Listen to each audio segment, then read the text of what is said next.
The Ork family came up the wagon road from the south at the cool, clear hour of mid-morning on a Thursday in May, and Edmund Vale was already standing at the front window of the post office watching them, because he had been standing at that window for 9 years on every working day of every week, and had taught himself in that time to recognize the particular shape of a person who was coming to collect a letter rather than to mail one.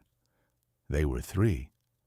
The mother was tall, in her middle 40s, with long black hair tied back in a single braid and bright, vivid emerald green skin, and the upright bearing of a woman who had walked a great many roads on her own count.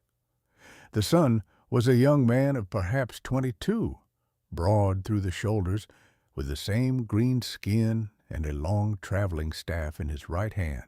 The daughter was perhaps 19, slighter than her brother, with her hair in the same single braid as her mother's and a thin red ribbon woven through it that had probably been a gift from someone the previous Christmas. Edmund saw them turn off the wagon road at the wooden post office sign hanging from its iron bracket above the boardwalk, and he saw the mother glance up at the sign and check it against something written on a small folded piece of paper she took from inside her cloak, and he saw her nod once at her two children and step up onto the boardwalk. He had time, before she came through the door, to do 3 things.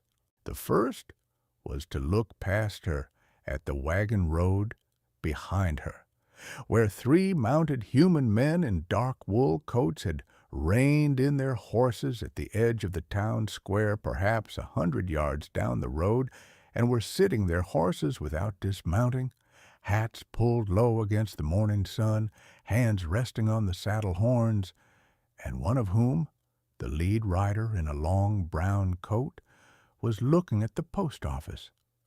The second was to walk the 4 steps from the front window to the small wooden cigar box at the back of the counter, into which he had moved an envelope from his iron safe the previous evening, because he had had a feeling.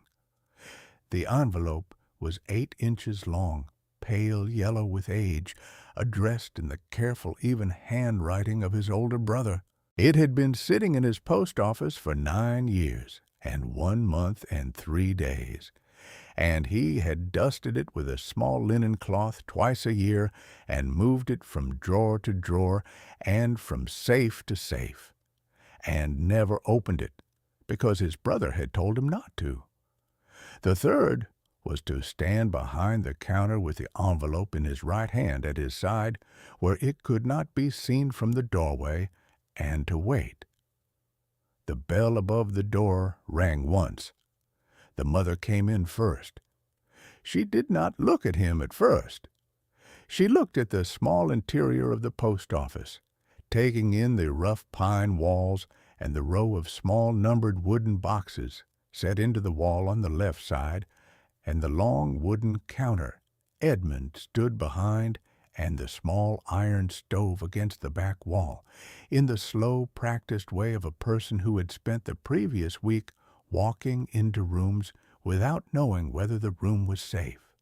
Her 2 children came in behind her and stood close to the wall by the door. The mother looked at Edmund. He said, in the careful voice he used with travelers he did not yet know, "Good morning." She said, "Good morning, sir. Are you the postmaster?" He said, "I am. My name is Edmund Vale."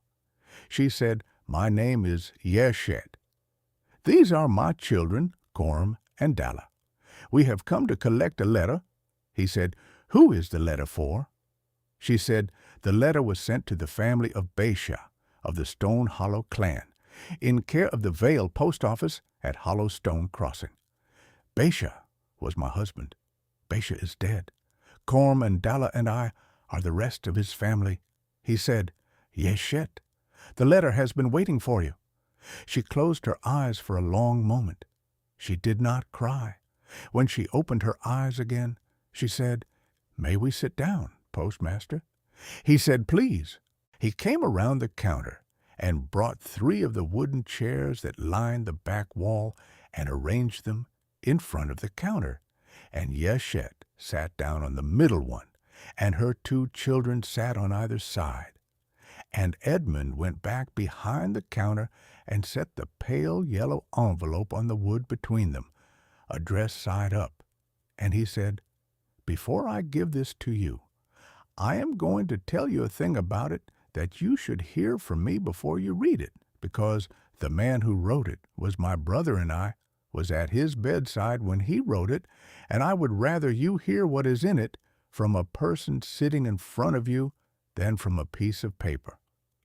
Yeshet said, "All right, postmaster, tell us." He told them.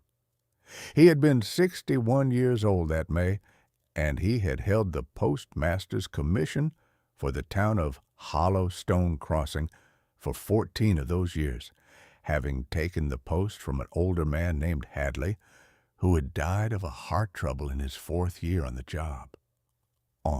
He had not been born to the post. He had been born 47 years before that to a country lawyer in the town of Ridgemount, 9 days east, the younger of 2 brothers. His older brother Theron had followed the father into the law and had become a lawyer of some standing in the territorial circuit by 30, and Edmund had not. Edmund had been the kind of younger brother who was steady but not brilliant, and he had taken a small clerk's position at the territorial post office in his middle 20s and moved west with it 3 times, and at 38 he had taken the postmaster's commission at Hollow Stone Crossing on a recommendation from a friend of his brother's. He had married late, at 34, a woman named Tilda, who had been the schoolmistress in the town and who had been kind to him without quite loving him, and Tilda had died of a riding accident in the 7th year of their marriage, and Edmund had not remarried. He had no children. He had a small house behind the post office, which he had painted green himself the summer Tilda died, because she had liked the color. He had a black and white herding dog named Pip, who had come from one of his customers and who slept under the counter during business hours. He had a small vegetable garden in the back, which he tended on Sunday afternoons. He had, for 9 years, the letter. His brother Theron had ridden into Hollow Stone Crossing on a clear afternoon in April 9 years before. He had not been a young man for some years, and the ride had aged him visibly, and Edmund had taken one look at his older brother and known. Theron had stayed 3 nights. He had not gone to the inn. He had slept in the small back room of Edmund's small green house, in the bed Tilda had once slept in. He had eaten the soup Edmund made for him. On the 2nd night, he had sat at Edmund's small kitchen table with a bottle of the territorial brandy Edmund kept for special occasions and a folded sheaf of papers in front of him. And he had said, "Edmund, I have to tell you what I have come here to tell you, and I want you to listen all the way to the end before you say anything." Edmund had said, "All right, Theron." Theron had told him. He had been working the past 4 years on a manumission case for an aging client in the southern part of the territory, a man named Anselm Grave, who had owned a number of Orc households across his various estates in the way that men of Lord Grave's class still owned them in those days, and who had begun in his old age to have certain misgivings of conscience about that ownership. Theron had been the lawyer Lord Grave had retained to make those arrangements. The territorial law in that period had not made manumission of orcs simple. For any individual deed of free standing, it had required the signed and witnessed concurrence of 3 separate parties: the slave owner, the territorial registrar at the capital, and a sworn legal observer authorized to record the transaction in the capital's permanent register. Theron had been the sworn observer. He had ridden with Lord Greve from estate to estate for the better part of 3 years, recording the deeds, witnessing the signatures, sending duplicates to the capital, and giving the third copy of each deed, the working copy, the one the freed family would carry, to the families themselves. The work had not been quiet. Theron had told Edmund, sitting at the kitchen table on that second night, that he had received in the course of the work 3 separate threats on his life, 2 from Lord Greve's nephew Roland, who stood to inherit and who took an unfavorable view of his uncle's late-life conscience. Theron had ignored the threats. He had finished the work. The last deed of freestanding he had drawn up before falling ill had been for a family of 5. The head of the family was a man named Baisha, a kitchen smith on Lord Greve's principal estate. His wife was a woman named Yeshet. They had 3 children, a boy of 13 named Corm, a girl of 10 named Dalla, and an infant girl of 7 months named Fina. Theron had drawn up the deed in late February. He had taken Lord Greve's signature and witness on the first day of March. He had sent the registered duplicate to the capital by the second post that week. He had put the family's working copy in his saddlebag. Along with a private letter he had begun to write to the family in his own hand, explaining the document's significance. The plan had been to ride out to Lord Greve's estate in the second week of March and start the family on their journey out of Greve lands. Theron had not made it. He had fallen ill on the 3rd of March with a pain in his chest that had not gone away. By the 7th, he had not been able to ride. By the 15th, he had finished the letter to Baisha's family in handwriting that had grown progressively shakier across the 4 pages, and he had sealed it in a yellow envelope along with the working copy of the deed, and he had paid a trusted friend $10 to ride to Lord Greve's estate and explain in person to Baisha that the document was on its way and that Theron was unable to deliver it himself, but would as soon as he could ride. The trusted friend had ridden. The trusted friend had returned 5 days later to report that Baisha and his family had been moved off Lord Greve's principal estate without warning the previous week by Roland Greve himself, on the grounds that Lord Greve was no longer competent to make decisions about the household and had been taken to a remote secondary estate of Roland's own in the foothills 3 days further south, and that no one at Lord Greve's principal estate was permitted to speak of them or to receive correspondence on their behalf.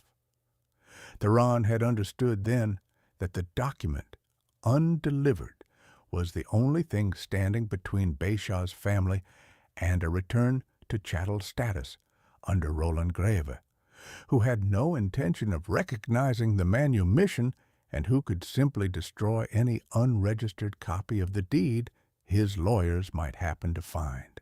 He had, on his last day of strength, ridden the 9 days west to Hollowstone Crossing on a hired carriage, with a yellow envelope wrapped in oilcloth and pressed against his ribs inside his coat. He had given the envelope to Edmund at the kitchen table on the second night, and he had said, "Edmund, this is a registered postal item to the family of Baisha of the Stone Hollow clan in care of your post office. The envelope contains a sealed letter from me and a working copy of a deed of freestanding that the family is going to need in order to be free. The territorial registrar in the capital has the second copy. Roland Greve has the third copy and is going to destroy it within a week of my funeral. The family will know about this letter because I sent word to Baisha through the trusted friend. Theron had said, when the family is able to come, They will come. They may come this year. They may come in 5 years. They may come in 10. They may not come at all, in which case, after 15 years, you may forward the envelope by registered post to the territorial registrar in the capital with a covering letter explaining the circumstances, and the registrar will know what to do with it. He had said, until any of those things happens, you are going to keep this letter in your post office, and you are not going to open it, and you are not going to deliver it to any person who is not Yeshet or one of her 3 children carrying proof of identity, and you are not going to mention to any person living that the letter exists. Theron had said, Edmund, Roland Greve has the names of every lawyer who worked on his uncle's manumissions. He does not have my brother. If he comes asking after this letter, you are not the lawyer's brother. You are a postmaster doing your job. You hold the post for the Territorial Postal Service of the United States, and you answer to no man in any private capacity. You do not know what is in the envelope. You do not have to know. You are required by federal postal regulations to hold registered mail until claimed by the addressee, and you are required by the same regulations to refuse any inquiry about the contents of held mail to any party other than the addressee. He said, that is your shield, Edmund. The post is your shield. Hold the post, and the post will hold you. Edmund had nodded slowly. He had said, all right, Theron. Theron had ridden back to Ridgemount the next morning. He had died 11 days later in the back bedroom of his own house. Edmund had not gone to the funeral. He had been holding the post. He had held it for 9 years and 1 month and 3 days. The first year he had kept the envelope in the small iron safe behind the counter, locked, with the safe key on a chain around his neck, even at night. He had checked it every morning when he opened the office and every evening before he closed.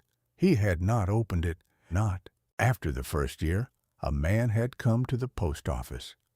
He had been a polite, well-dressed man in his middle 30s, traveling with a single companion who waited outside, and he had said his name was a name Edmund did not bother to remember, and he had said he was making certain inquiries on behalf of the heirs of the Grave estate, and he had asked Edmund whether the post office at Hollowstone Crossing was holding any registered mail addressed to certain parties, and he had named Baisha, and Yeshet, and Korm, and Dalla, and Fena. Edmund had looked at the man across the wooden counter and had answered him in the precise flat voice of a federal postmaster doing his job, which was that the contents of the post office's holdings were the business of the Postal Service and the addressees of any registered item, that no inquiry from a private party as to the existence or non-existence of any held item was to be answered under any circumstance, and that if the gentleman wished to leave a forwarding address for any party who might have lost mail at this office, the gentleman was welcome to do so on a standard postal form which Edmund would file. The man had looked at Edmund for a long moment. He had said, Mr. Vale, I am asking a simple question. Edmund had said, Mr., and had let the silence hang where the man's name should have gone and had not filled it. He had said, the answer to the question you are asking is the answer I have given you. The man had said, you are aware, Mr. Vale, that there are persons of some standing in the territory who would be very interested in knowing what is in your office. Edmund had said, I am a 61-year-old postmaster of the United States, and I am required by federal law to refuse the inquiry you are making, and I am refusing it. I have a chair behind me, sir, and I am happy to sit down with anyone you would like to send to me from the Territorial Postal Inspector's office in the capital." The man had stood at the counter for a long moment. He had nodded once. He had said, "Good day, Mr. Vale." He had walked out. Edmund had locked the front door behind him and had drawn the small wooden bolt. And he had sat down on the wooden chair behind the counter, and his hands had not stopped shaking for nearly half an hour. He had thought, when his hands had stopped shaking, that he understood now what Theron had meant by the post being a shield. He had also understood that the shield would only hold as long as he himself held the post, and that the man at the counter had understood this also. The man had not come back. The years passed. He had moved the envelope twice in the second year, when a different polite man had come asking different questions, and 3 times in the third year, for no particular reason, except that he had begun to dream about it. By the 4th year, he had stopped dreaming. By the 5th year, he had begun to wonder whether the family was alive at all, and by the 6th year, he had stopped wondering because the wondering had begun to feel like a small infidelity to the work itself, which was simply to hold. By the 7th year, he had developed certain small private rituals around the envelope. He took it out of the safe on the first Sunday of every month and dusted it with a small linen cloth and held it in his hand for the length of 1 minute and then put it back. He did not pray over it. He did not speculate about what was in it, although he had read the letter Theron had written to him along with it, and so he knew. He simply held the envelope on the first Sunday of every month and put it back. By the 8th year, his hair had gone fully gray, and his hands had begun to ache in cold weather, and he had begun to think, on the days when he allowed himself to think about it, that he would die holding the letter. The last week of April of the 9th year, he had begun to feel a particular kind of pull he could not explain. He had taken the envelope out of the safe on the first Sunday of May, and had held it for the length of 1 minute as he always did, and he had thought this month, and he had not known what he had meant by the thought. He had moved the envelope to the small wooden cigar box at the back of the counter the previous Wednesday evening. He had not told himself why. On the Thursday morning, he had stood at the front window. They had come up the road. He told them the story. He told it across about 20 minutes, sitting behind his counter with the yellow envelope between them on the wood, in the careful order in which Theron had told it to him, so that Yeshet would understand what had happened and what the document inside the envelope was, and why it had taken 9 years to reach her hand. Yeshet listened without interrupting. Her son Corm, who had been 13 when his family had been moved off the principal grave estate, listened with a tightening expression that was not surprise. Her daughter Dalla, who had been 10 then, listened with her hand on her mother's wrist, and her dark eyes moving from Edmund's face to the envelope and back again. When Edmund had finished, he said, the third child, Faina. She would be 9 now. Yeshet said, Faina did not survive the winter we were taken to Roland Grave's secondary estate. She was 8 months old when we were moved. Edmund said, I am sorry, Yeshet. Yeshet said, that was 9 years ago, postmaster. The grief is a grief that has had time. She put her hand on the yellow envelope on the counter. She did not pick it up. She said, what is happening outside this window? Edmund said, 3 men I have not seen before are sitting their horses at the edge of the town square. The lead writer has been looking at this office for the last 25 minutes. They are armed. I do not think they are here to mail letters. Yeshet said, Did you know we were coming today? Edmund said, No. I had a feeling on Wednesday I should move the envelope to where I could reach it without unlocking the safe. I did not know what the feeling was. Yeshet said, Postmaster, we have not been on Roland Graves' lands for 6 years.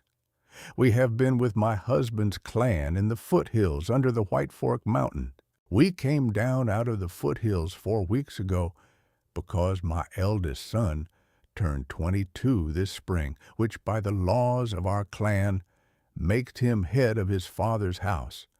And he came to the elders and said that his father had told him on the night before they took us away that there was a letter waiting somewhere and that we should look. The clan elders sent us. We rode the open road because we have papers from the territorial registrar at the Capitol saying we are free people. But those papers are only the registry copy, not the deed itself. And Roland Graves' lawyers have argued in 2 separate territorial courts that the registry copy is invalid without the working copy. And they have nearly persuaded one judge. She said, Postmaster, the working copy is in your envelope. Edmund said, I know. Yeshet said, the 3 men outside the window are here for the envelope. Edmund said, Yes. Yeshet said, What do we do? Edmund said, Yeshet, you are going to listen to me carefully because I have had 9 years to think about this morning. He said, The envelope on this counter is the property of the United States Postal Service until it is delivered to its addressee. And once it is delivered to you, it becomes your property, and the Postal Service has no further interest in it. He said, That means, as long as the envelope sits on this counter, the 3 men outside the window cannot legally take it from this office because to do so is mail theft, which is a federal crime. But the moment you walk out of that door with the envelope in your possession, the envelope is private property, and they can do anything they are willing to risk to take it from you. He said, So we are not going to walk out that door with the envelope. Yeshet said, What are we going to do? Edmund said, We are going to mail it. He said, You are going to take that envelope, and you are going to address a new outer envelope to the Territorial Registrar's office in the Capitol, in care of a particular registry clerk whose name I will give you, who I have corresponded with for 14 years, and who I happen to know is a person of conscience. You are going to seal the working copy of your deed of freestanding inside the new outer envelope, along with a sworn statement that you are receiving this document into your hand on this date in this post office in front of this postmaster as witness. And you are going to register the new outer envelope, which I am going to put into the federal mail stream this morning. He said, the moment that envelope leaves my counter for the post bag, it is no longer in my office, but it is also no longer in this town. It is in transit. The Federal Postal Service will carry it 8 days east to the Capitol, where the registry clerk will record the deed permanently in the Territorial Register on the strength of your sworn statement, and will return the working copy to you by registered mail at any address you give him. The document will travel under federal protection.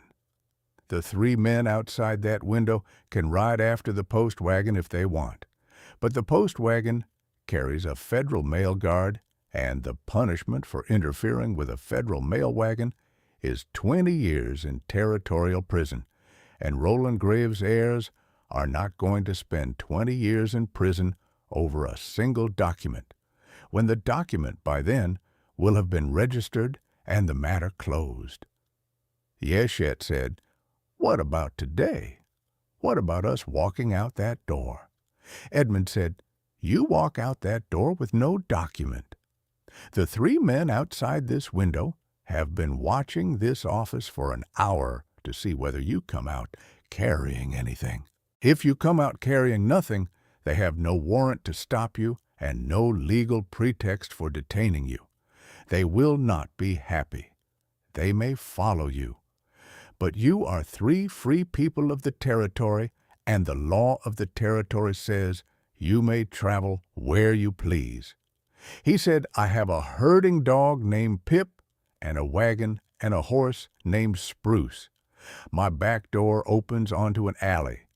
Leave by the back door and take Pip with you, because Pip is a black and white dog, and you are three travelers walking with a black and white dog, and the three men outside will not be looking for that."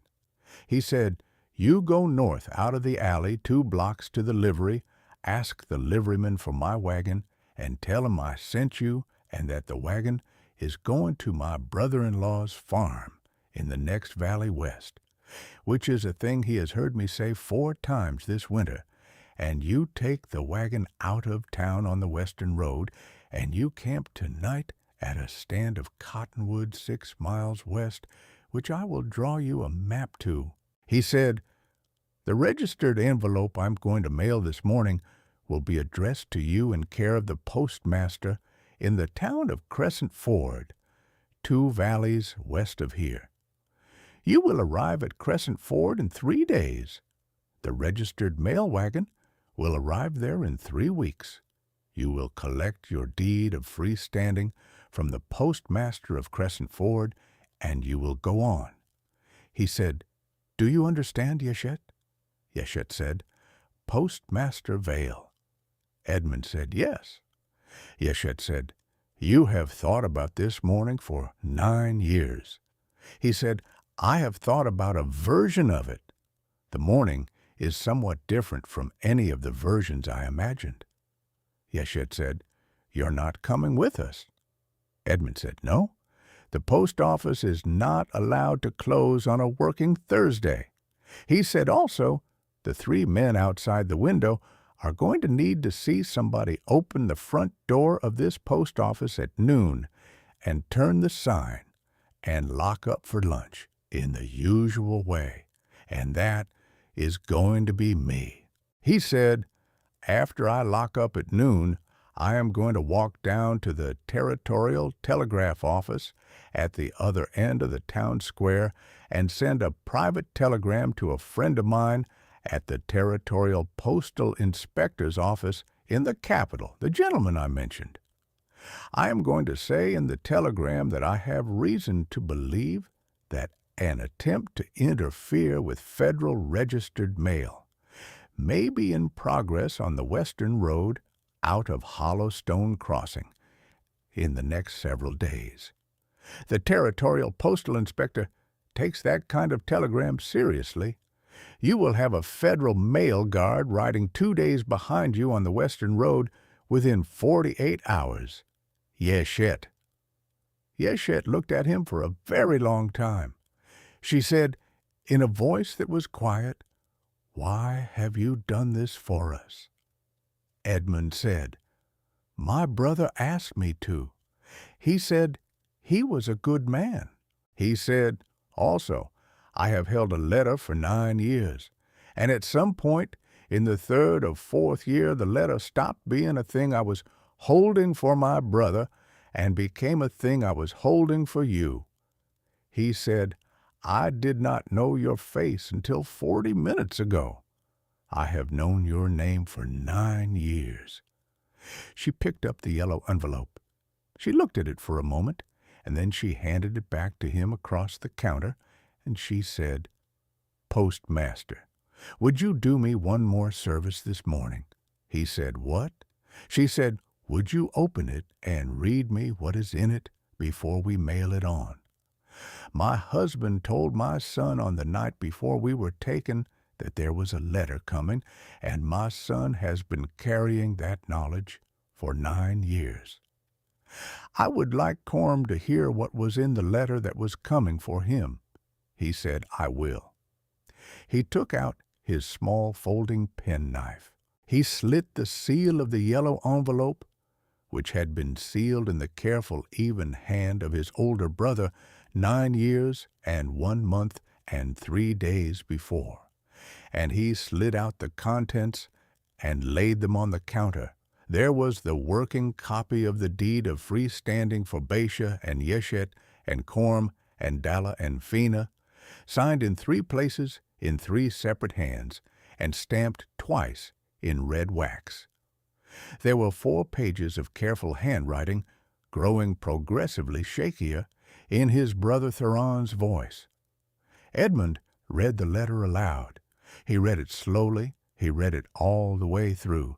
Yeshet did not interrupt. Korm did not move. Dalla cried quietly into the sleeve of her dress without making any sound. When Edmund had finished, he set it down on the counter and looked at the 3 of them and said, "Your husband knew about this letter, Yeshet. He knew it was coming." Yeshet said, "I know, postmaster." He said, "But you did not." Yeshet said, "He did not have time to tell me before they took him." He said, "He is dead." Yeshet said, "4 winters ago." He said, "I am sorry." Yeshet said, "Postmaster Vale, please mail my deed." They mailed it. Edmund prepared the new outer envelope, while Yeshet wrote out the sworn statement at the small writing desk against the side wall of the post office, in the same careful, even hand her dead husband's lawyer had used for the deed. Edmund sealed the working copy and the sworn statement inside the new outer envelope and addressed it to his correspondent at the territorial registrar's office and recorded the registration in his ledger. He did all of this with the front door of the post office unlocked and the public window blind open, because it had occurred to him while Yeshet was writing the sworn statement that the 3 men outside the window had been watching for an hour and had now seen Yeshet come into the office and write something at his desk, and that the only thing that was going to convince them that the letter had not been delivered was for them to be allowed to see, with their own eyes, the moment Yeshet stood up from his desk, empty-handed. He did not tell Yeshet this. He simply made sure, when she stood up, that her hands were empty. She walked over to the counter. She kissed Korm on the cheek and Dalla on the forehead. She said, in the public tongue, "Postmaster, thank you." He said, "Please," the back door, and he led the 3 of them through the side door of the post office, into the back corridor, and through the corridor into his small kitchen, and out the back door of the small kitchen into the alley. Pip, the black and white herding dog, followed at his heels. Edmund crouched down at the back step and scratched Pip behind the ears and said, in the voice he used with Pip, "Pip, this is your new family. Take care of them." Pip looked at him. Pip looked at Yeshet. Pip walked over to Yeshet and sat down at her left heel and looked up at her face. Yeshet bent down and put her green-painted hand on the dog's head. Edmund went back inside. He locked the back door. He sat at his counter with a cup of cold coffee and wrote out a small map to the cottonwood grove on a sheet of postal paper with shaking hands. And he carried the map out the back door and pressed it into Korm's hand at the corner of the alley, while the 3 of them and the dog stood waiting. And Korm nodded once, and the 4 of them turned and walked north up the alley, out of Edmund's sight. Edmund went back inside. He went to the front of the post office and stood at the window and watched the 3 riders. They sat their horses for another 40 minutes. The lead rider, in the long brown coat, sent one of its companions on foot down the boardwalk past the post office, and the man on foot looked at the window without breaking stride and walked past. And at the end of the boardwalk he turned around and walked back and rejoined the lead rider, and they spoke briefly, and the three of them turned their horses and rode out of the town square at a slow walking pace going south, the way they had come. They did not look back.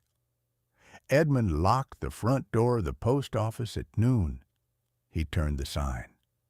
He walked to the territorial telegraph office at the other end of the town square, sent the telegram, and the operator wrote it down without comment and tapped it out on the line. He walked back to the post office. He opened the door at 1 in the afternoon and went on with his Thursday. 3 weeks later, a registered letter arrived at the post office at Crescent Ford addressed to Yeshett of the Stone Hollow clan, in care of that postmaster, containing a working copy of a deed of freestanding, newly recorded in the territorial register at the capital, and Yeshett collected the letter on a clear morning in early June and rode west with her son and her daughter and a black and white herding dog, and she did not pass through Hollowstone Crossing again. Edmund Vale held the post for another 6 years. He died in the small back bedroom of his small greenhouse in the autumn of his 67th year, of a heart trouble that was probably the same heart trouble his brother had died of, with no one in the house except Pip's grandpuppy, who had been a gift from a customer 4 years before. The post office at Hollowstone Crossing went to a new postmaster, who was a steady young man and a good clerk. 6 months after Edmund's death, a small package arrived at the post office addressed to the estate of Edmund Vale, postmaster, posted from a town the new postmaster had never heard of in the foothills under the White Fork Mountain. The package contained a small carved wooden token of a black and white dog made from a single piece of pine, and a folded note in a careful, even hand that said only, "The post was held." The new postmaster did not understand the note. He kept the token on the shelf above the counter beside the Federal Regulations binder and the small iron safe. The shelf is still there. The token is still on it. The post office at Hollowstone Crossing is still open. The current postmaster is a great-niece of Edmund's, who knows, because her grandmother told her once when she was young, what the small carved dog on the shelf above the counter is, and why it is there, and that the post is, in the end, a shield. Did you enjoy the story? Subscribe to the channel to watch more stories like this one. Leave a like, it helps the channel a lot. And drop a comment down below, I always read them, and use your feedback to make our content better. Thanks so much. The Orc Keeper